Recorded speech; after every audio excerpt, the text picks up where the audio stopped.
Good evening, everyone. Welcome to the week 4 of problem solving session for medicinal chemistry.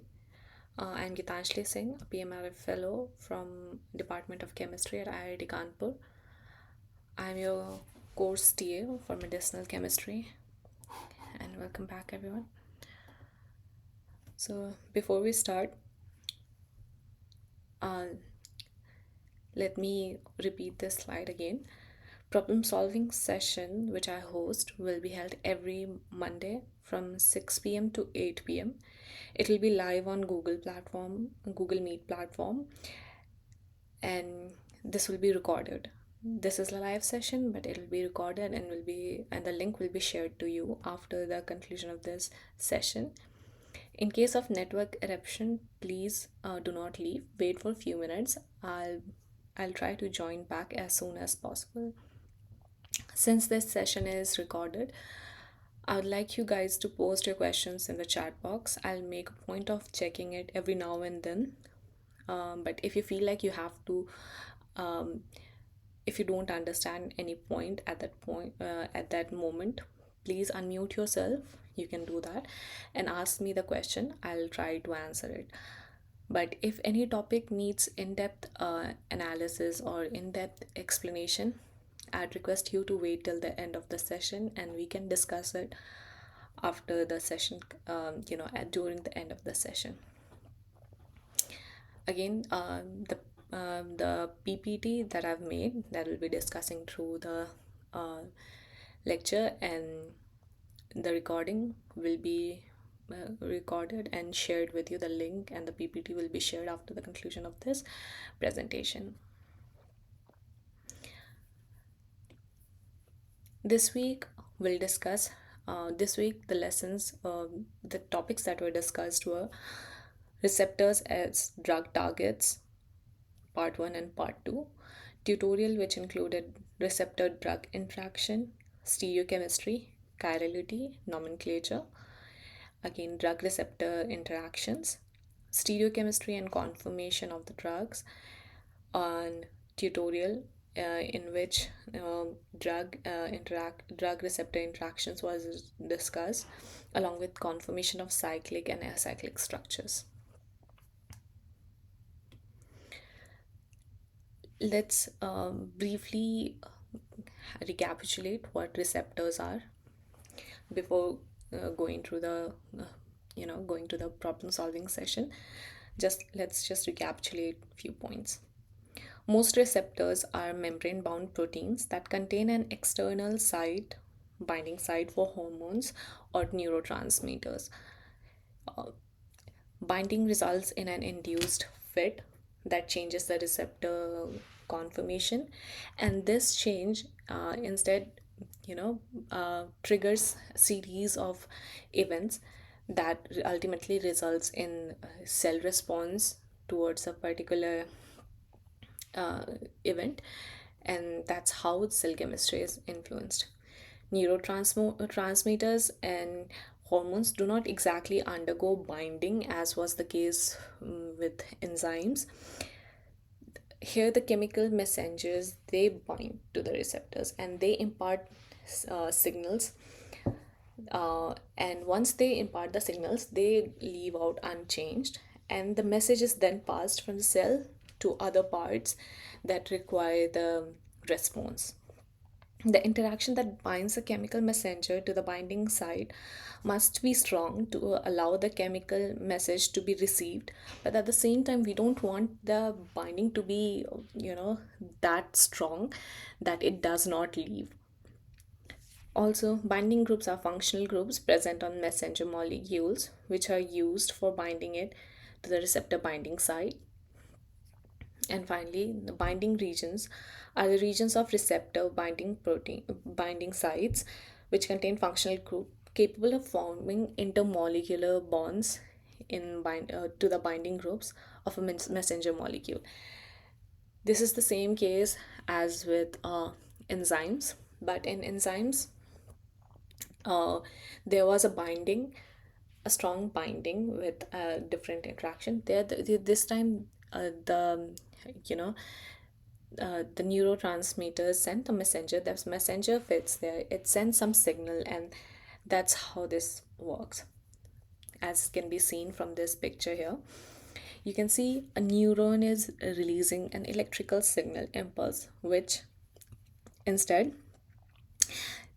sends, I'm sorry,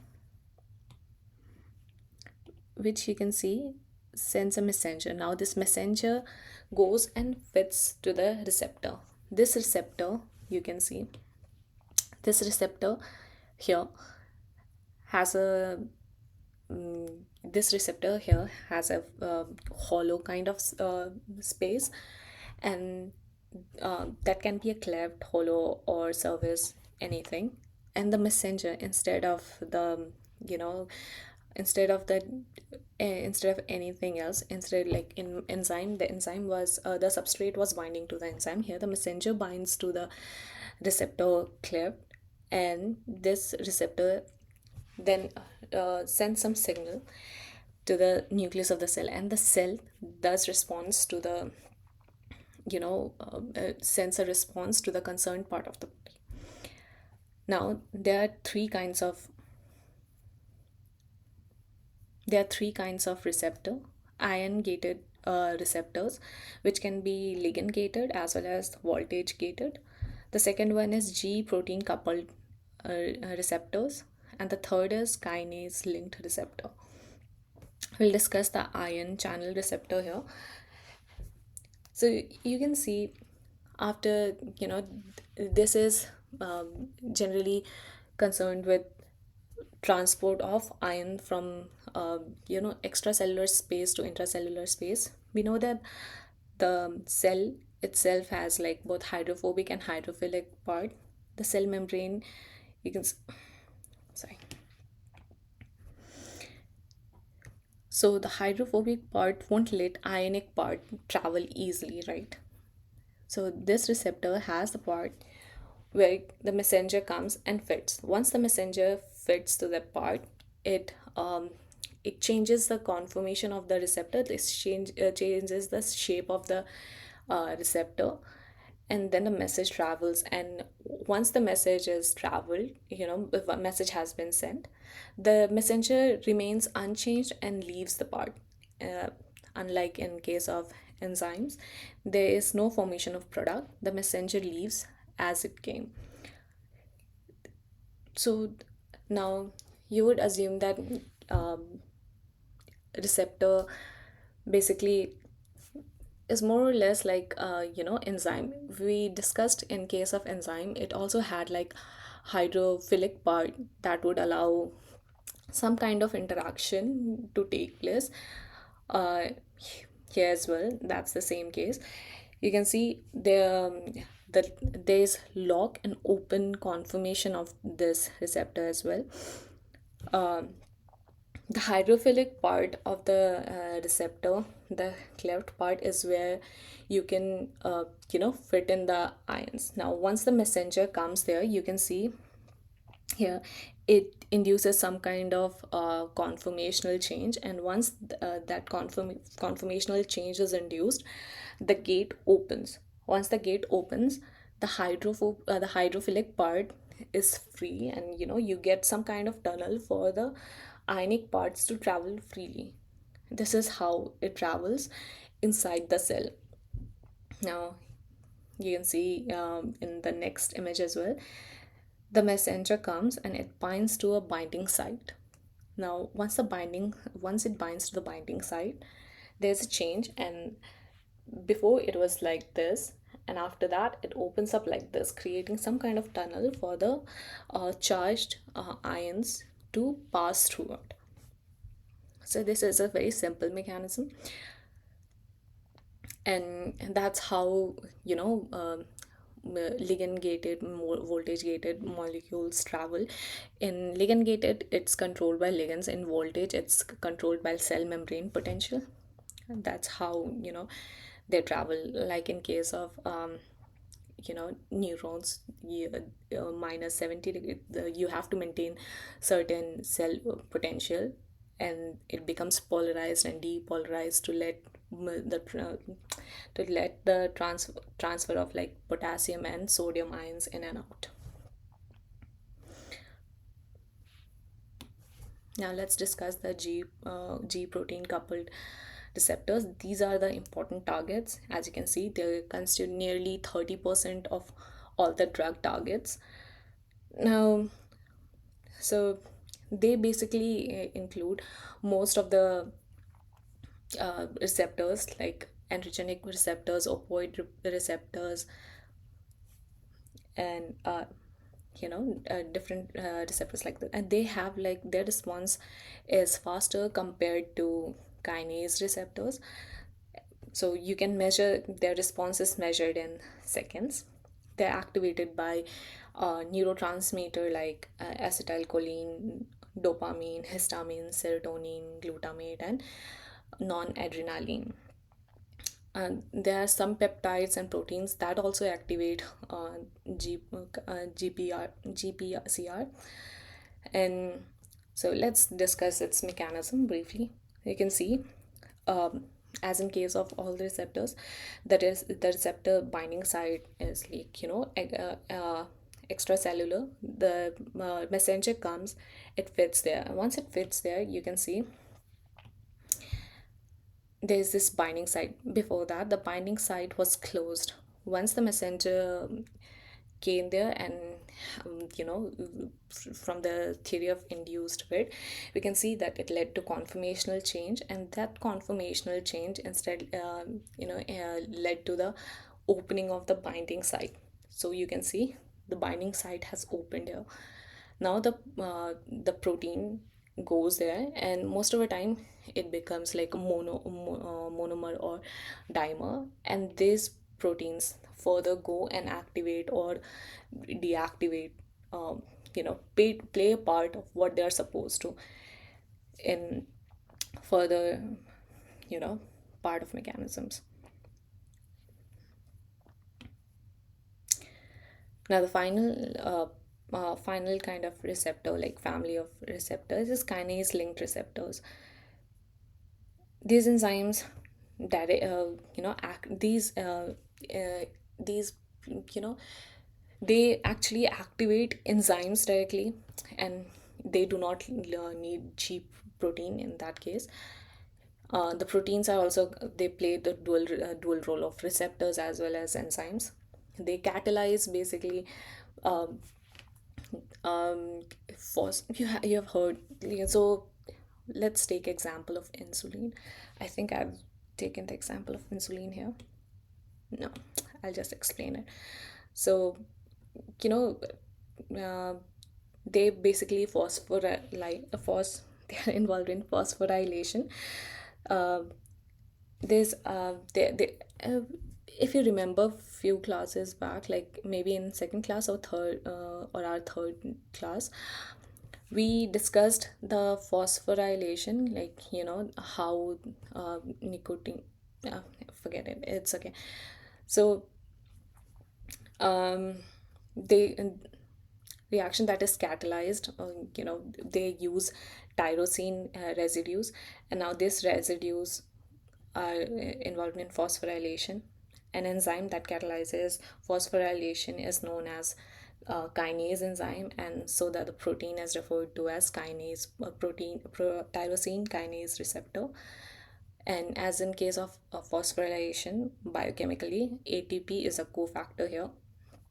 And the examples for this kind of receptors are like they include insulin and cytokines and growth factors. You just remember that. I think at this point, remembering these examples would get you through. You don't have to be very thorough with the mechanisms.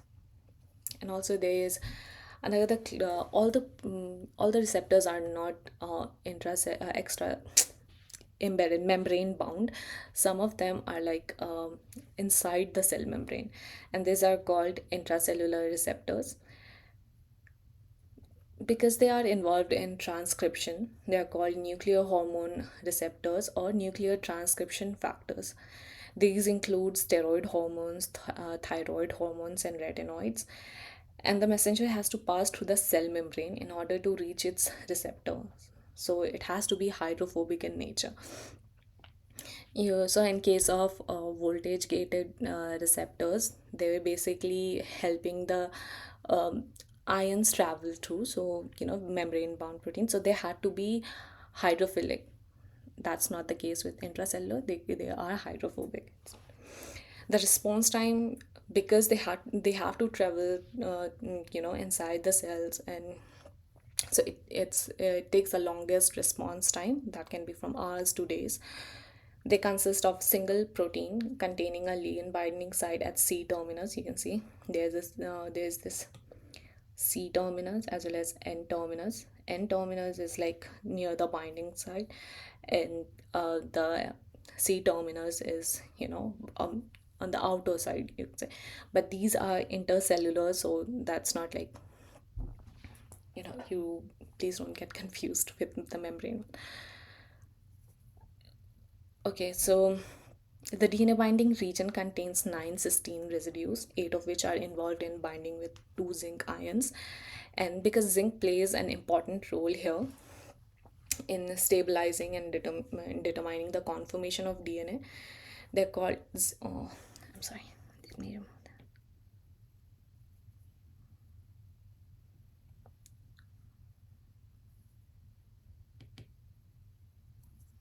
Yeah.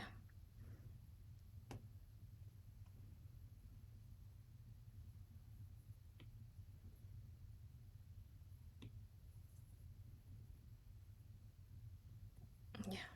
Hope you can see it now. That's why these protein stretches are called zinc finger domains.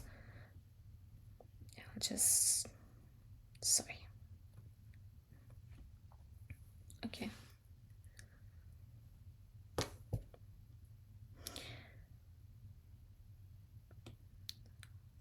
So now let's start solving the questions. Which of the following is an example of ionotrophic receptors? Number one, GPCR. B, ligand gated ion channel. C, nuclear receptor. And D, tyrosine kinase receptor.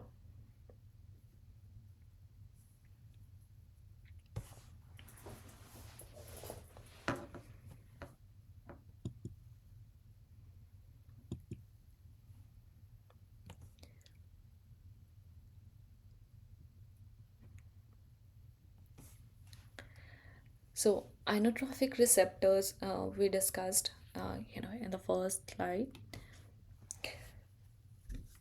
They are basically involved in transfer of ions.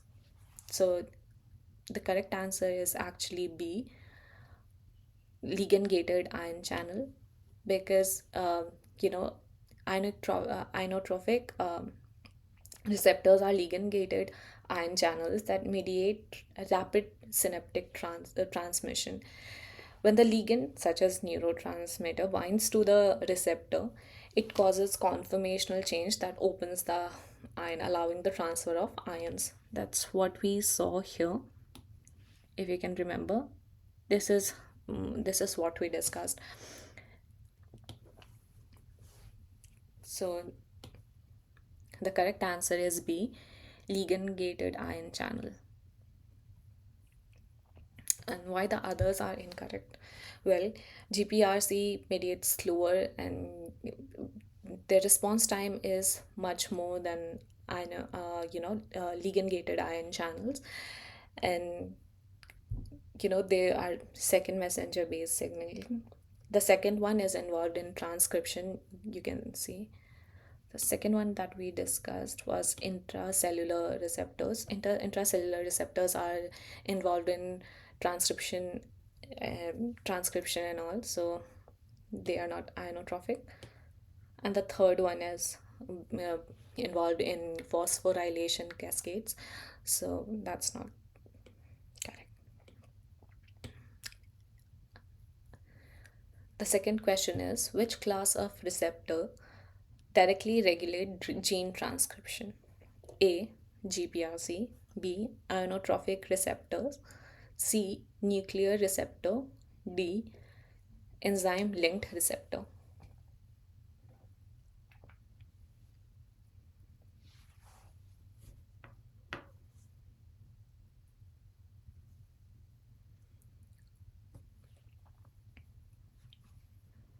Very good. I can see yeah, everyone gets it.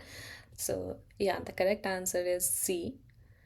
Nuclear receptor. We discussed that these are found, these are intercellular uh, receptors, and they regulate the gene expression. So when the ligands, like steroid or thyroid hormones, they bind there, the receptor ligand complex acts as transcription factor in modifying the gene expression, etc. The third question is the tyrosine kinase receptor primarily mediate the effect of A. Steroid hormone, B. Growth factor like insulin, C. Neurotransmitters like dopamine, D. Ion flux across membranes. So just remember the kinds of receptors that we just revised and the examples. Tyrosine kinase, they have like longer response period than, yeah. Yeah, again, everyone is right. The answer is B. So, the answer is growth factor like insulin. The tyrosine kinase receptors are enzyme linked receptors that, yes, that mediate growth factor signaling when ligand, that is like other insulin or epidermal growth factor that comes under growth factors receptor. So they bind, they undergo autophosphorylation, activating intracellular signaling cascades. Now, steroid hormones are intracellular receptors that we discussed, and neurotransmitters like dopamine, etc., are GPRC, like G protein coupled receptors. And tyrosine kinase receptors do not regulate ion flux. That's why all the other options are wrong, and option B is correct. Now, let's come to question number 4. Which type of receptor interaction occurs when an agonist binds but produces submaximal response? The key word here being submaximal.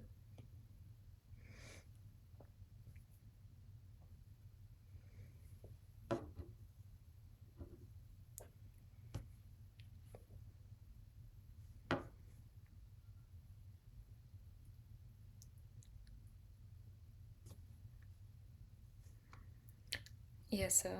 Yeah, you're right. So, if we would be talking about maximal response, what is agonist here? Agonist is basically, you know, a mimic of natural ligand that binds at the binding site and copies the action of the natural ligand. If it produces maximal response, it shows full agonism. But when it's showing submaximal response, like not as much as the natural ligand would have shown or full agonism would have shown, little less than that, like does not let it function at its optimal capacity, it's called partial agonism. So the correct answer is partial agonism. In case of you know partial agonism, a partial agonist binds to the receptor but produces a lower maximal response than a full agonist. Example, you know this is buprenorphine, that's a partial opioid agonist, versus morphine, that's a full opioid agonist. Another question: the competitive agonist is competitive antagonist, I'm so sorry. Competitive antagonists would be A would bind irreversibly to the receptor. B. Reduce the maximal effect of the agonist. C. Shift the dose response curve to the right. D. Activate the receptor in the absence of an agonist.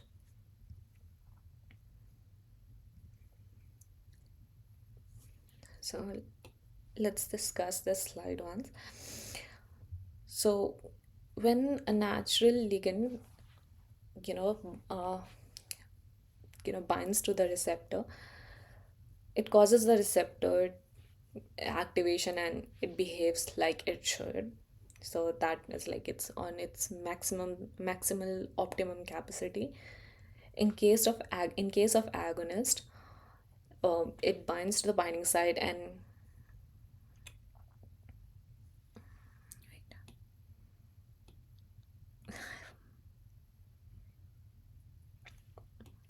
yeah. So um, the agonist also binds to the site where the natural ligand would bind, and it also activates the receptor. In partial, uh, in case of partial agonist, you can see that you know the uh, the response is not as it would have been in case of natural ligand or agonist. It it becomes less. That's the case, and that's like what the name itself suggests, partial agonist.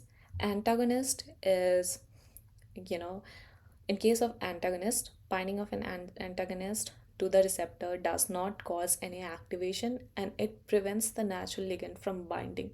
It just goes there and reserves the seat, does not let the natural ligand bind, as in case of competitive inhibition that we studied during the you know enzyme lesson. So an inverse, yes.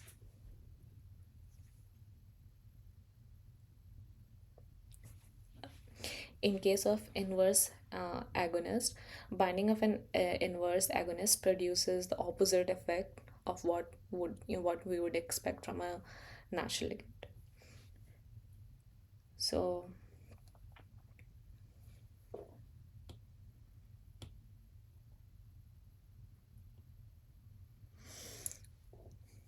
now let's come back to the question. Competitive antagonist. Antagonist is something that would mm, you know that would not let you have the same that would actually in a stop the response that we expect from natural ligand or agonist. So it would bind to the binding site and would stop the activation. And you know that's how as in case of competitive inhibition in enzyme, you could see that increasing the concentration of substrate would reverse the effect. And you can work with the same analogy here, and that's how you can think about uh, competitive antagonist.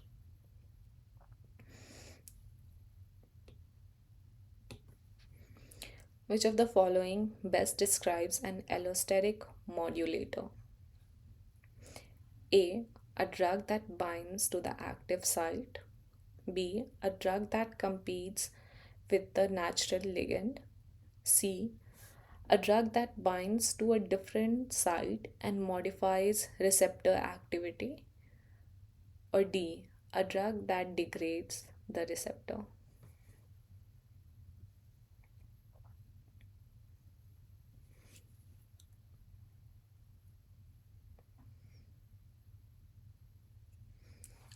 So let's draw analogy again with the uh, with these terms. We Allostatic site is any site other than the active site. Now, allostatic modulator. a modulator can be anything that manipulates the activity. It can either lead to increase in the activity or decrease in the activity. So a drug that binds to the active site, no, it does not bind to active site. So one is not correct. B, a drug that competes with the natural ligand. That's competitive antagonist. And even agonist, because we are not talking about the action, we're just talking about the competition here. C, a drug that binds to a different site and modifies receptor activity. Yes, a modulator can modify the receptor activity. We are not talking about whether it's increasing the activity or decreasing the activity. At this point, we're just concerned with the modification of the activity. So, yeah, C would be the correct answer.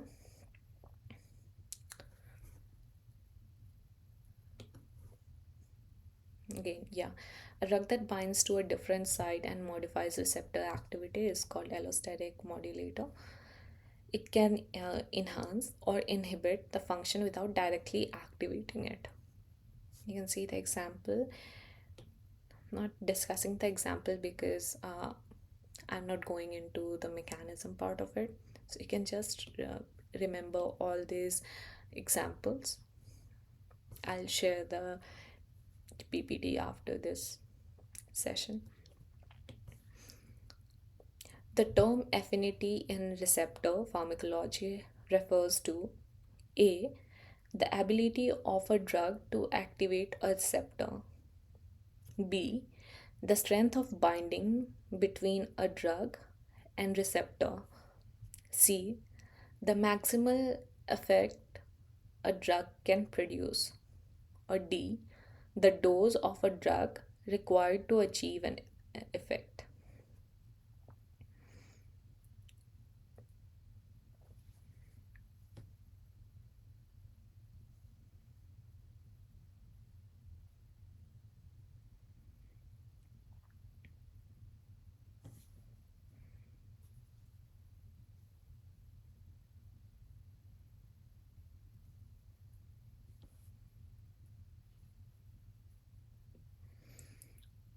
The correct answer is B.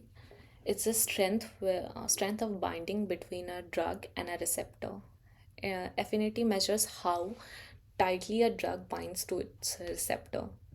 Receptor being a target, we design drug in order to go and bind to the receptor, so that we sometimes want the receptor to uh, you know just to block the receptor so that we can stop the signaling process, or maybe increase the activity of the signaling process due which is you know uh, which because of some deficiency is not working properly. So yeah, affinity of a drug basically means the strength with which it binds to the receptor. Higher the affinity, lower is the uh, dissociation constant. Here you can see this graph. The x-axis shows the drug concentration, and y shows the percentage of receptors occupied. Like suppose there are like 10 receptors, and 10 being 100%, what's the percentage of the receptor that the drug binds to? So KD is actually you know the concentration of drug which binds to 50% of the of the receptors. So if the affinity is higher, the KD, you can see the KD would be low.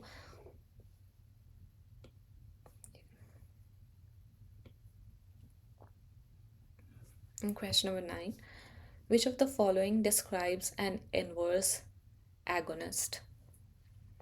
A, a molecule that competes with an agonist without activating the receptor. B, a molecule that stabilizes the inactive form of a receptor. C, a molecule that increases receptor activity above basal levels. Or D, A molecule that binds and irreversibly inhibits the receptor.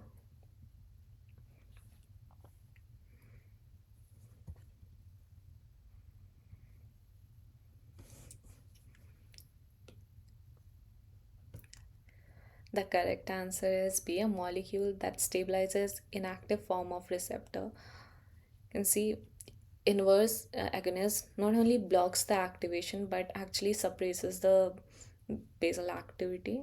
I think I have shown it here as well. This does not uh, show. Oh yeah, it does. See, um,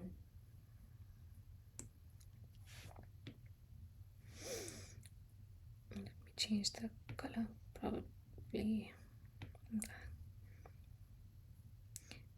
You see here,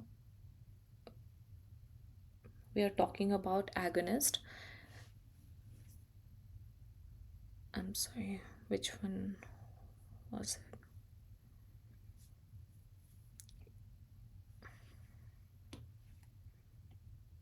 it? Inverse agonist.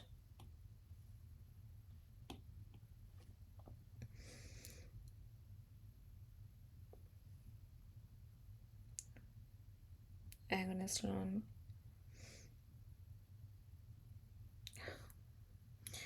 But I'm sorry, I think I have not uh, made this question very clear.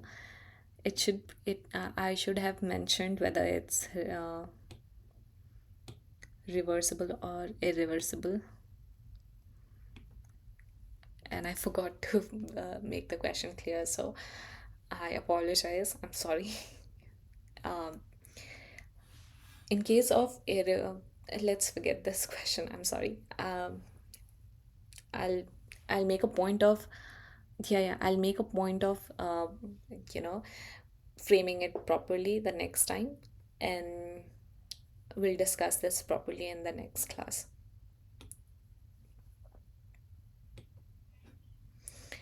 So let's move on to the next topic, stereoisomer.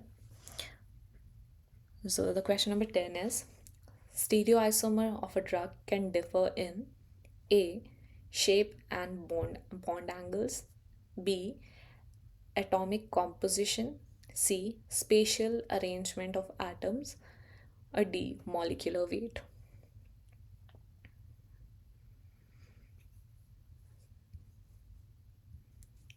Perfect. Everyone is correct. The correct answer is C, spatial arrangement of atoms. It's same like stereoisomers, just in case of drugs.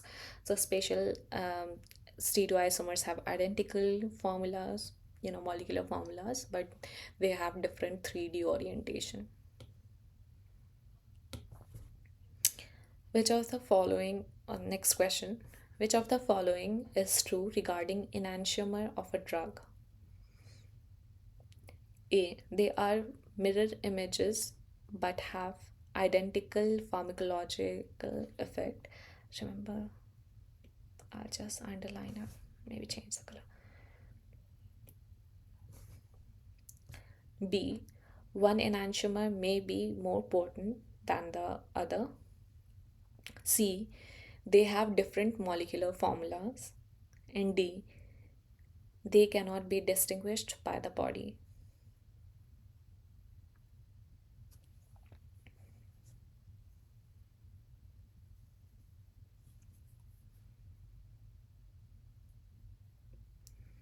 Yeah, the correct answer is B. One enantiomer may be more potent than the other. See, many drugs exist in chiral enantiomer that are like mirror images of each other. One enantiomer might have, like, again, there are different activities. I mean, in some case, one is almost toxic, and the other one might have some biological activity that is like very good for you. In case of thalidomide, um, you see, R enantiomer is sedative, whereas S enantiomer is teratogenic. They use this drug for like morning sickness in pregnant ladies, And after a while, they discovered that the mm, kids who were born had like deformed limbs, and they were called thalidomide babies.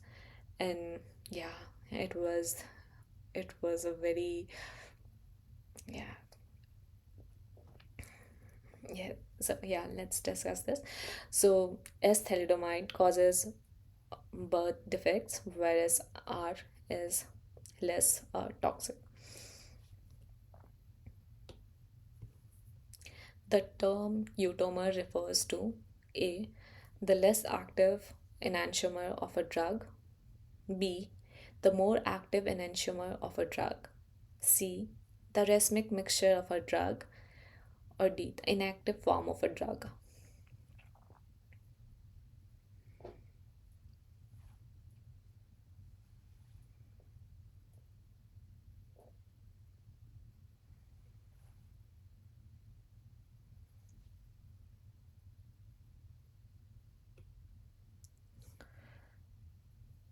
So, the enantiomer that is responsible for the biological activity is called eutomer, whereas the one that has less activity or is almost inactive is called distomer. You know, the racemic mixture can be resolved into like enantiomerically pure substance, either R or S, and they can have like different, each enantiomers can have like different effect on a body. So uh, yeah, one that has biological activity is called eutomer, and the other that is less active, or you know is not responsible for any kind of activity, is called distomer.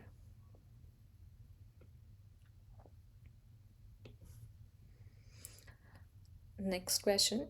Chirality in drugs is primarily due to the presence of A.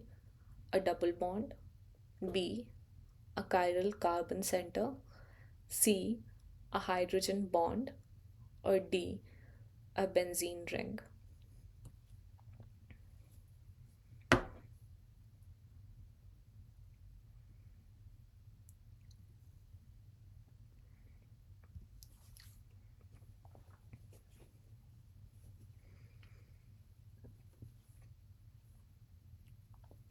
The correct answer is obviously B.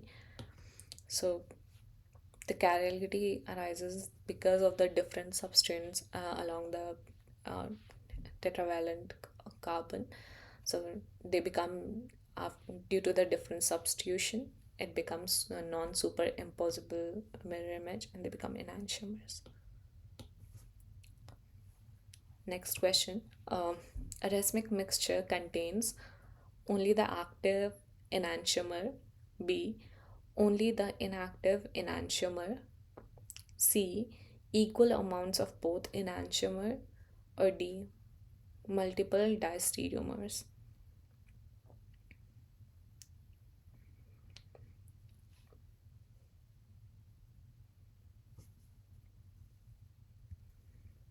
Again, everyone is correct. The correct answer is C. Equal amounts of both RNS enantiomers. They have like 50-50%. That's correct. The next question is, which property differentiates enantiomer? A. Molecular weight, B. Optical rotation, C. Chemical formula, or D. Boiling point.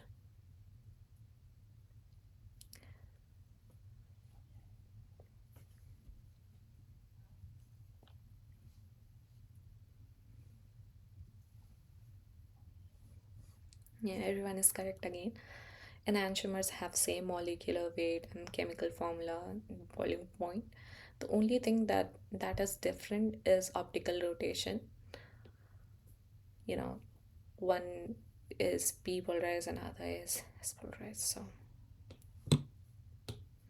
next question: which conformation of ethane has the lowest energy?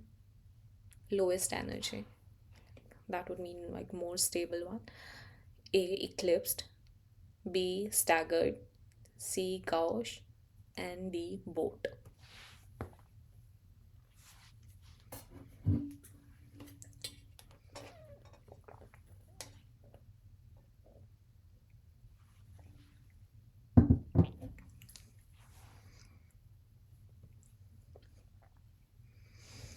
Gener- this obviously the correct answer is B. Can you correct, sir? The correct answer is B, staggered. You can see here, in case of ethane, obviously, this is how it would be. Like if the C is here, the next C would be here. In in case of like eclipsed, everything would be just next. Each edge would be just next to each other like this, and they would have the repulsion among them. They would repulse each other, and they would like to be more stable, like in opposite direction. So this one would be the staggered form, which is more stable because there is no repulsion between the edge. You can see here the dihedral angle, they're opposite and not you know not next to each other, so there is less repulsion in staggered conformation, which makes it more stable. And eclipsed all obviously has more repulsion, higher energy, and is therefore less stable.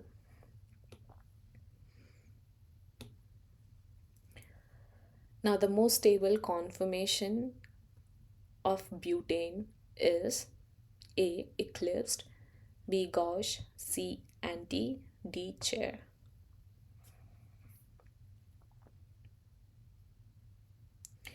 In case of butane, instead of H, it'll be CH3, CH3, CH2, CH2, CH3. And because I've not specified, it is N-butane.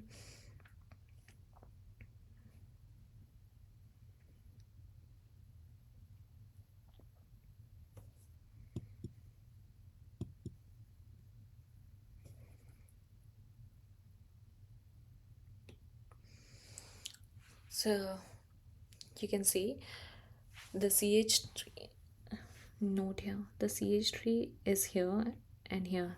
They are like anti. One is going up and the next CH3 is going down.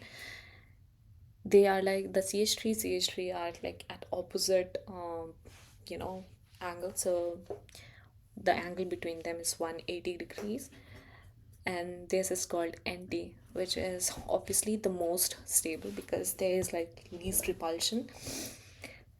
In eclipsed, this is anticlinical eclipsed, so in that case they are not, the CH3 is not next to each other, but instead you know they have there's 60 degree, oh sorry, 120 degree angle between them.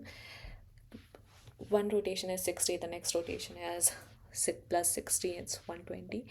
And in gauche, the angle between the CH3 is 60, and again in eclipsed it's 0 degree.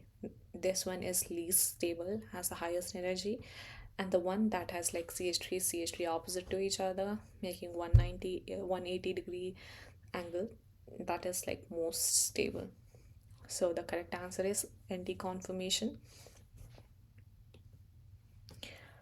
Conformational isomers differ in A, bond connectivity, B, spatial arrangement due to rotation around a single bond, C, functional group, or D, chirality.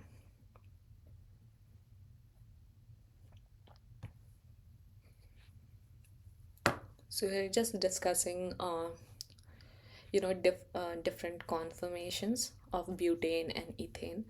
One thing that you might have observed, there is no change in functional group. We are not considering chirality because we don't have any chiral carbon there. All the substituents are either CH3 or H. They have like, even if we have CH2, it has like H, and when we are talking about the terminal carbon, see, it is CH3. So we don't have any chiral carbon there.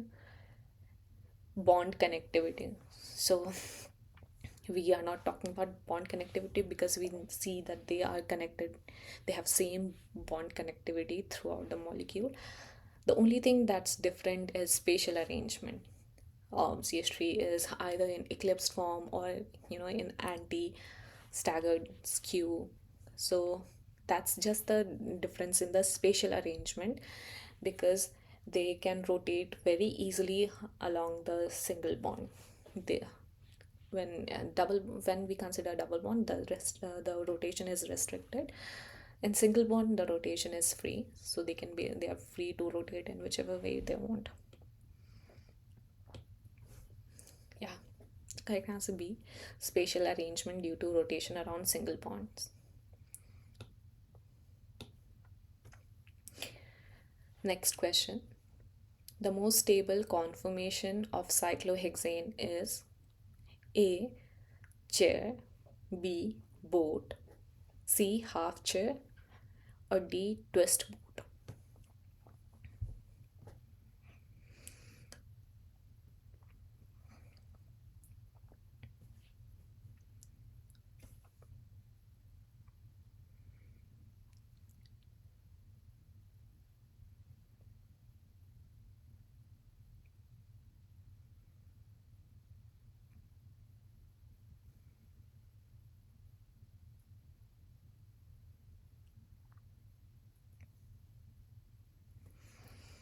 Yes, let's discuss different conformation of cyclohexane. So this is this is a let's discuss about the chair conformation of cyclohexane. Now you can see they have different age protruding from like cyclohexane. The one that is one of them that's stands upright, it's called axial and equatorial. Now you can see the axial. So uh, in case of chair conformation, the the hydrogens are aligned in such a way that it has the least repulsion, so the energy is least there. In case of half chair, they have like higher energy, and you know twisted chair, every other conformation apart from the chair has some kind of torsional and dihedral steric factors included, which makes them like uh, more more unstable and more energetic. Hence the correct answer is chair.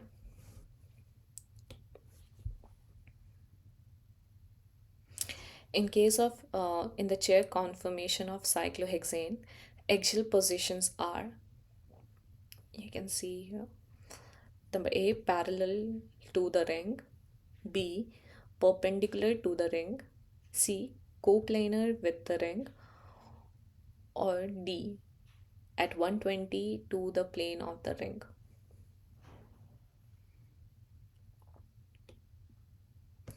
This is the chair conformation. What this question is asking, the axial positions are. These are the axial positions.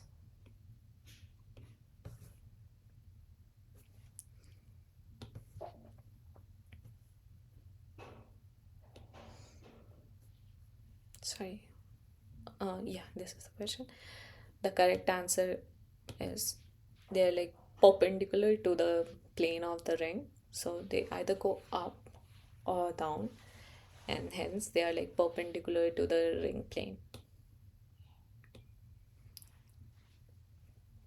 I think this is the last question on the conformation.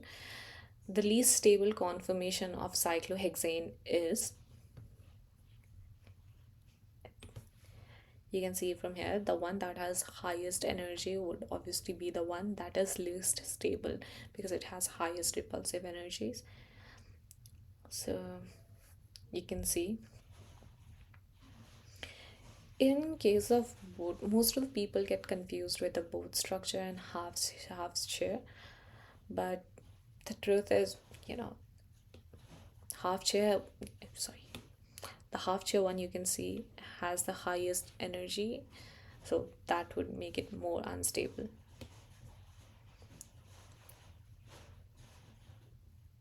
Yes,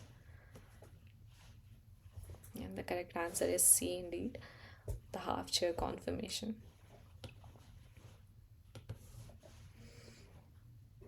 The energy barrier for ring flipping in cyclohexane is primarily due to A.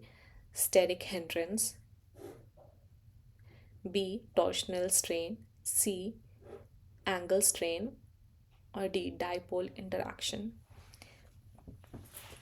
This one is interesting. You think about it.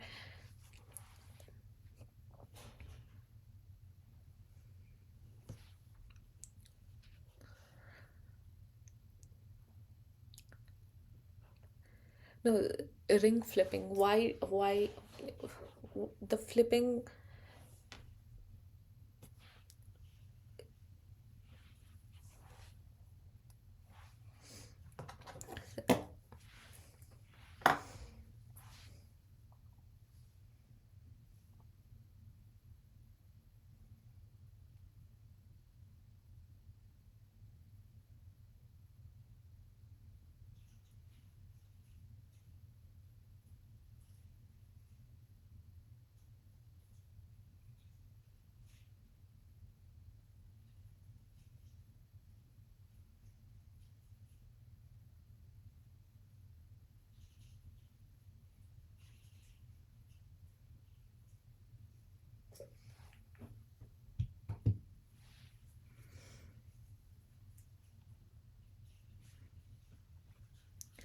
Actually, flipping is, the boat.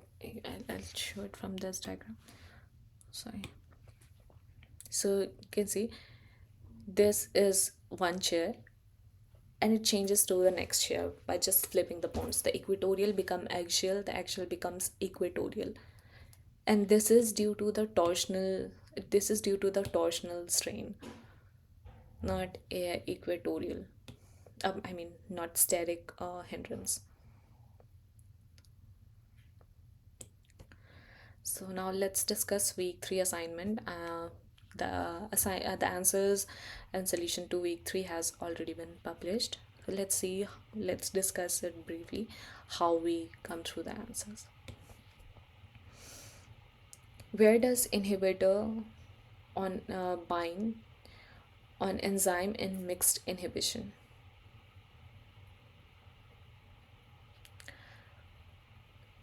So what exactly is mixed inhibition? Does anyone know? Would anyone like to answer this one?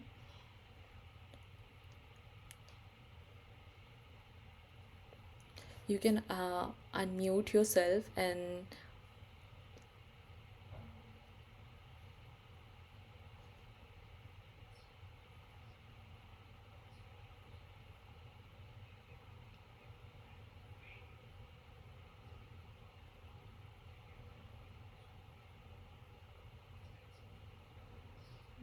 yes, yes, sir. You're right.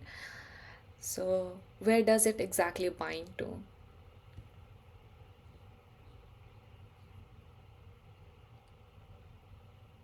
Active site?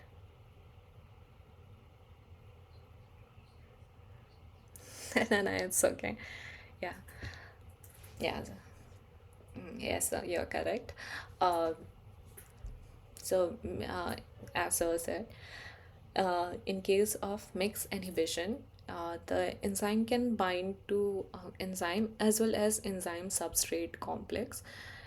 So in that case, it binds to the allostatic site, and the correct answer is 1A, allostatic site. So this is a simple chart that you can remember. Uh, just for a quick reference, in competitive inhibitor binds to enzyme, um, it does affect the Km and it increases the Km, but does not change the Vmax. In uncompetitive inhibitor, an uncompetitive inhibitor binds to the enzyme substrate complex at the allostatic site. It decreases the Km as well as Vmax. Non-competitive inhibitor can bind to both enzyme as well as enzyme substrate complex with equal affinity, and that also at the allostatic site. It does not have any effect on Km, but it decreases the Vmax. In case of mixed inhibition, again, um, the inhibitor can bind to the enzyme as well as enzyme substrate complex at the allosteric site.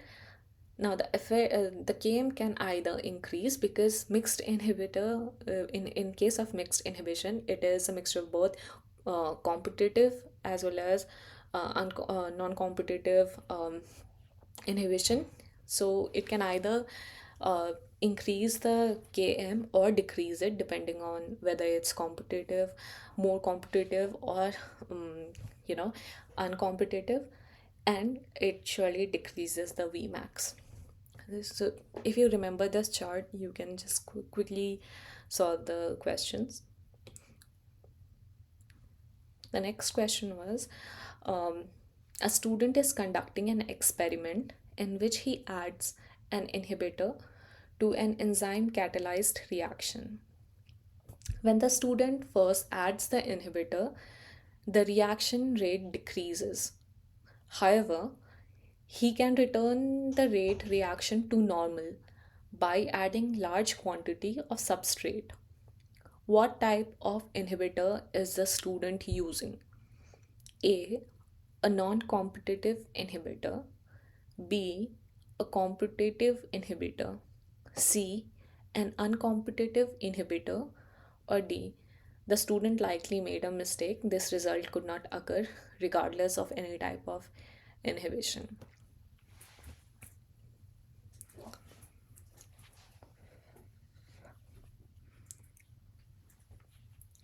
So let's see the keywords here. After adding the inhibitor, the rate of reaction decreases. But after increasing, you know, the concentration of substrate, that is by adding more substrate, he's increasing the concentration of substrate.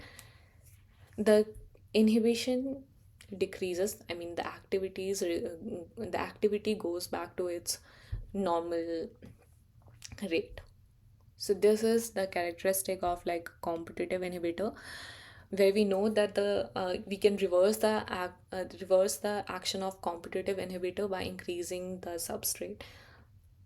So if this is the active site, say, and if the inhibitor has, is has like, if after adding the inhibitor went and sat on the active site, because it is competitive, when we increase the concentration of its natural substrate, the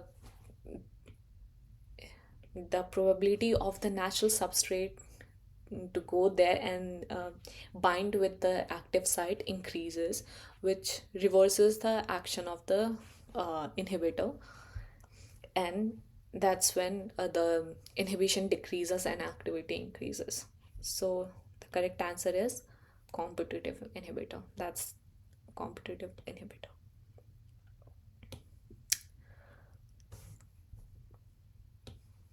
Next question was, which type of ring structure is present in structure 1 and 2?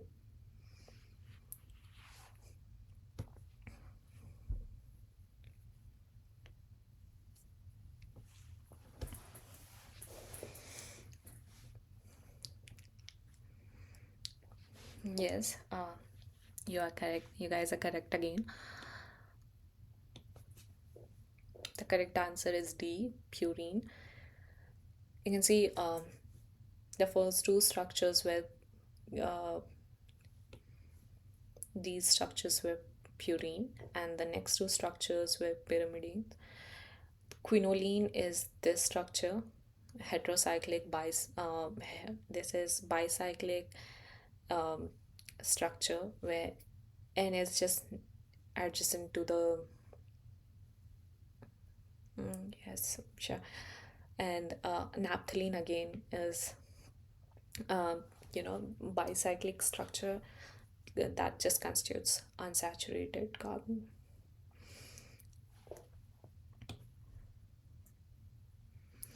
What is the ratio of V naught by V max when substrate concentration is 5 times Km?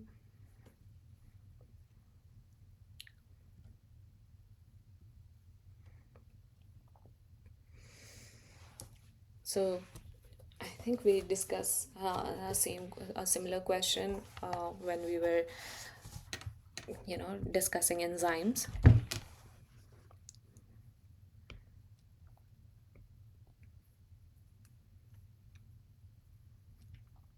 So we remember the Michaelis-Menten constant. Now we know that V naught is V max concentration of substrate by Km plus substrate or concentration of the substrate. Now V naught by V max would be S Km plus S. Now we know the concentration of S is 5 km,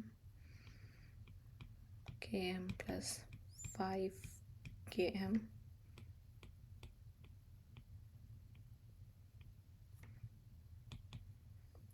That's 5 by 5 km, 6 km, 5 by 6. So the correct answer is 5 by 6.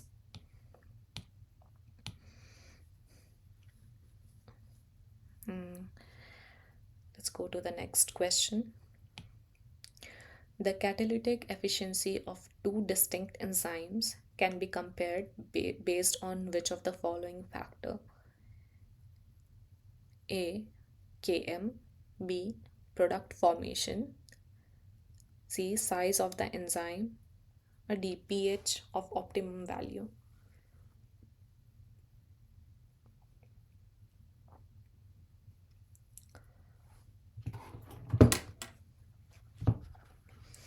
We cannot compare the catalytic efficiency of two enzymes by product formation. Can anyone answer me why is that? I'm just asking. If you want to answer it, please unmute yourself and try to answer this. The correct answer is obviously Km, but why not product formation? Or maybe size of enzyme? Because if the size of enzyme is really big, probably it can catalyze more reactions simultaneously, and because we know enzymes provide the surface for reaction. So if it has like a large, if the enzyme is of large size, probably it's catalyzing more reaction, and hence it would be uh, catalytically more efficient. Can that be the case?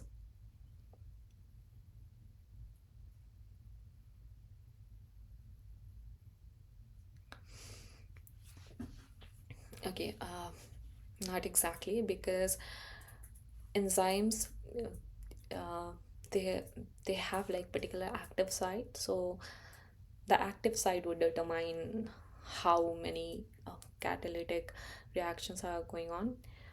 And a better way of determining that would be Km, obviously, because Km is the substrate concentration, where Vmax is half.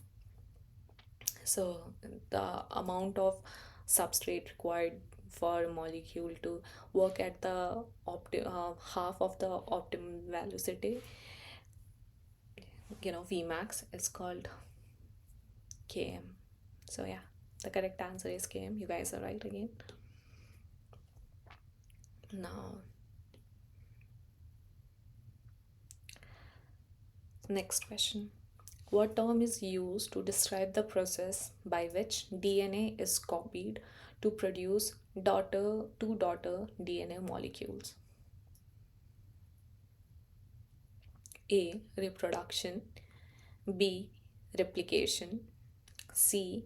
Translation, and D. Transcription.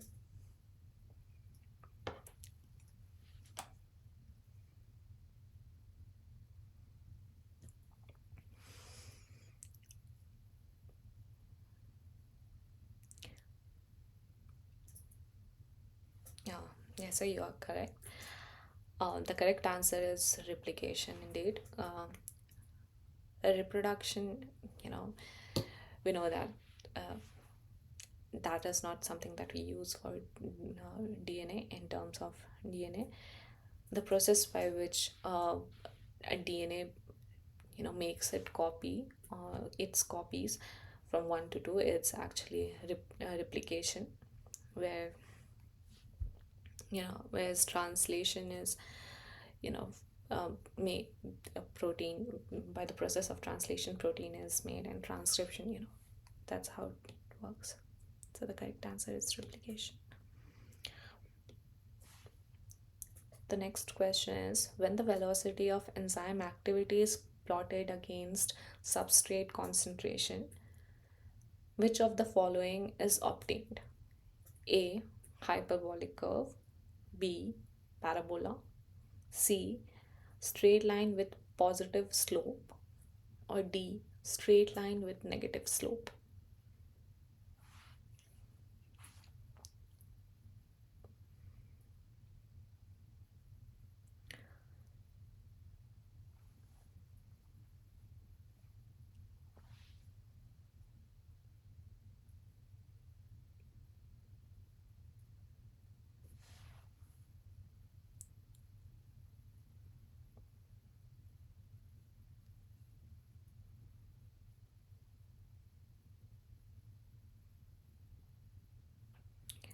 The correct answer is hyperbolic curve.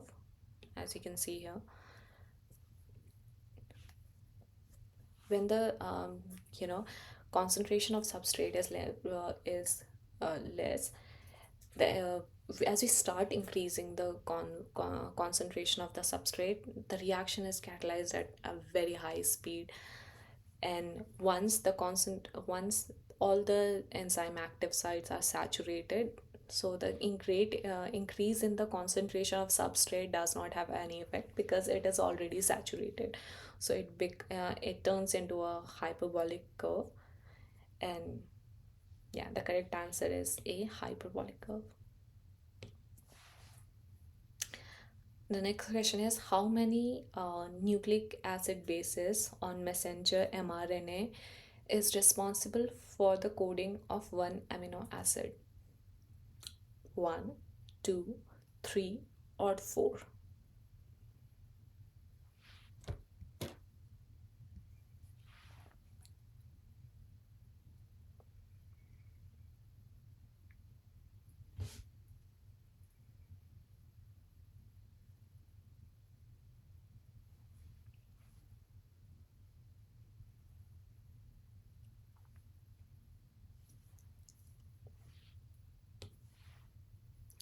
The correct answer is three, because the codons exist in triplet form,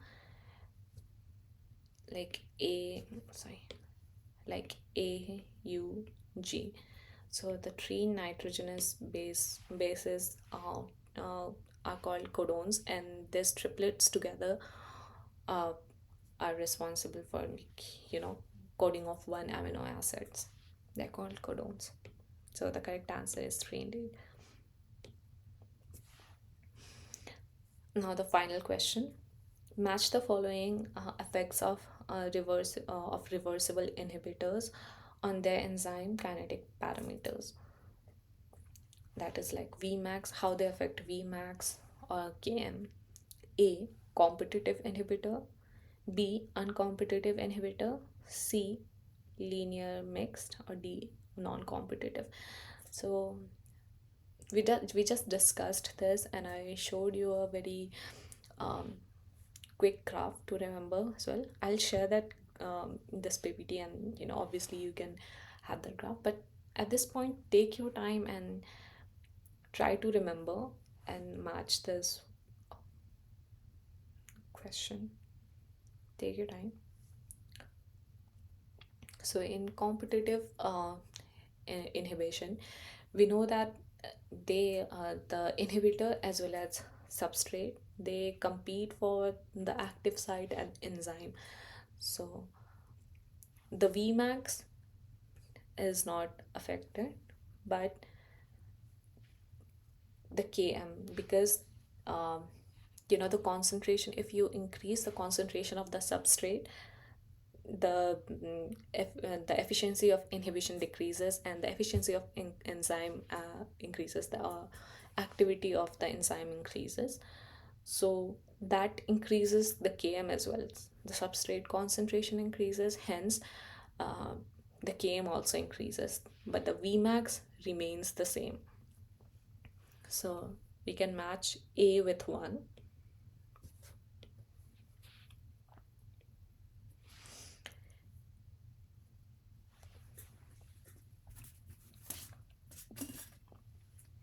In uncompetitive inhibition, you might remember that the inhibitor only binds to the enzyme substrate complex and not the enzyme. So, and the Km is affected in only in the case of competitive inhibition. The Vmax is not affected. The Vmax is affected in all of the other inhibition except competitive inhibition. So you can see in all the other option there is decrease in Vmax. Now you think about how these inhibitions affect Km.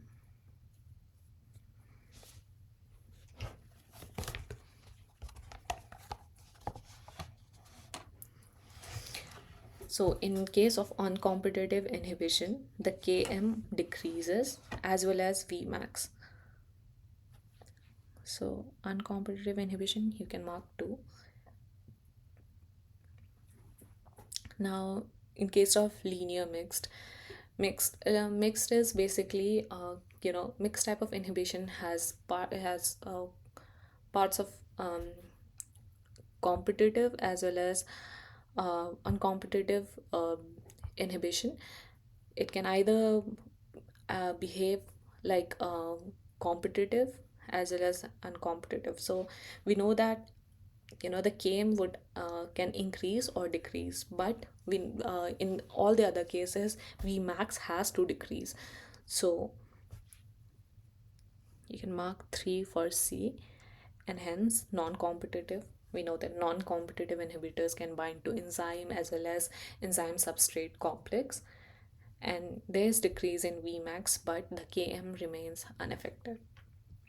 I have a graph here that might help you. Yeah. So the correct answer is A. Competitive. In case of competitive inhibition, there is no effect on Vmax, but Km increases. You can see here. This is the case of competitive inhibition.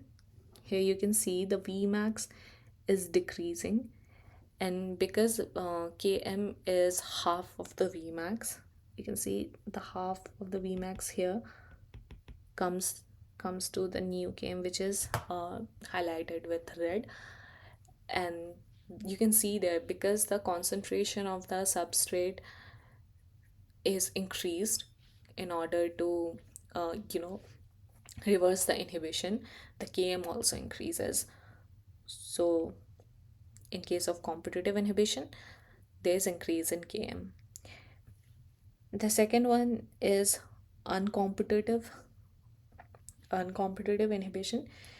You can see here the Vmax decreases here, and from the graph you can see the new Km. Let me use red here. You can see the original Vmax was this, and the new Vmax has decreased. Now when you try to find Km for the new one, you see this one is the new Km, and you can see the Km also decreases for uh, uncompetitive inhibition.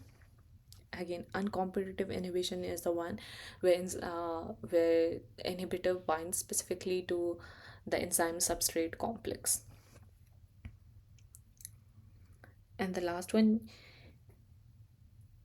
you can see it's non-competitive. And in case of non-competitive, the Enzyme inhibitor can bind to enzyme alone as well as enzyme substrate complex. You can see it decreases the Vmax as well, but the new Vmax has the same Km. So there is no change in the Michaelis, maintain constant Km, even though the Vmax decreases.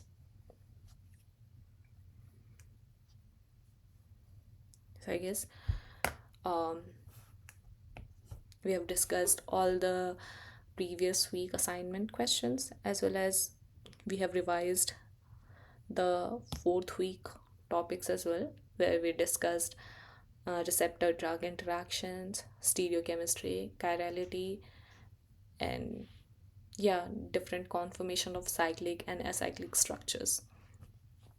If you have any doubt, if you want to ask any question, please feel free to ask questions. You can unmute yourself and ask any question.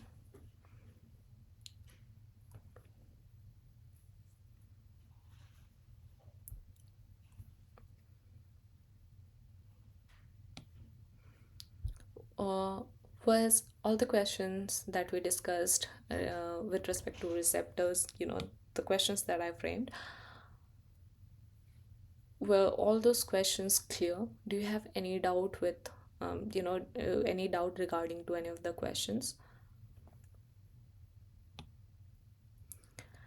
I'll share the slides, I'll share this PPT in my drive, and the link of the drive will be shared to you guys soon, after the obviously the conclusion of this problem solving session. Meanwhile, if you have any question, please feel free to ask.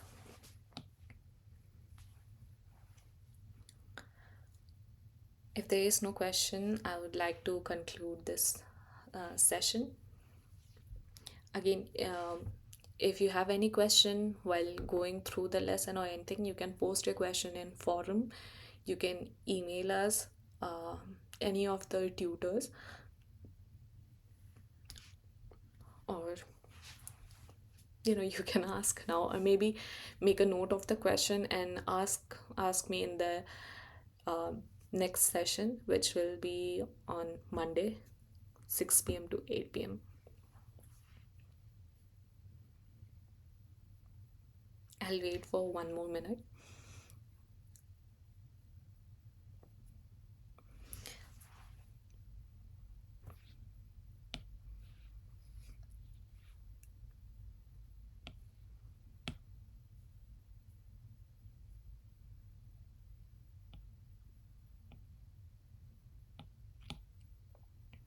The confirmations and everything were clear, right? The inhibition. Yeah, please please try to remember this chart. This is actually very beneficial. It really helps, even if you don't remember the examples or how things turn out. If you remember this, you can solve almost all the questions, because they are going the only questions they can frame out of it. If you don't remember the examples, they'll ask where it binds, either active site or allosteric site, enzyme or enzyme substrate, what effect does that inhibitor have on Km or Vmax, Michaelis Menten constant. If you remember from enzymes chapter, if you remember this chart along with a Michaelis Menten constant, the graph, you can solve almost all the questions, because they'll give you simple numericals, numericals like this, like super easy numericals. You can do this if you remember this. Or where does the inhibitor bind, what effect does it have, remember the graph. You can just sketch it out then and there. And yes, please remember these purine pyrimidine structures as well, you know thymine, um, and uracil. DNA has thymine, RNA has uracil, and these are very common scaffolds that you'll find in medicinal chemistry. So this does not take a lot of effort. Just try to remember the structure, If you remember this, you can almost identify uh, at least 30% of the scaffold. And yeah, replication, transcription, translation, you have to remember those uh, terms and where they're happening. These are important things. And in case of receptors, types of receptor, intracellular and intercellular, obviously agonist, antagonist, inverse antagonist, and things like that, the kind of effect it has on like uh, the response. Please remember that. And yeah, I think few terms like eutomers and distomers, these are very simple terms, and uh, you might think of it as like, you know if you remember it, but you'll get easily confused if you don't remember those definitions. So if you read them properly now, and if you try to remember them, and you just make a habit of going through this simple definitions after every few days, you'll not forget it, and this one will actually be quite helpful. Few examples.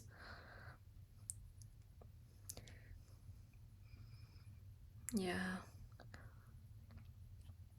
I've tried to uh, you know integrate all the important things here, very basic but important things. So once I share this slide after this class, please go through all of them. And if you have any question, again, you can post it in the forum, or you can mail us, or you can make a point of it and like ask in the next session. I'll be more than happy to you know discuss them.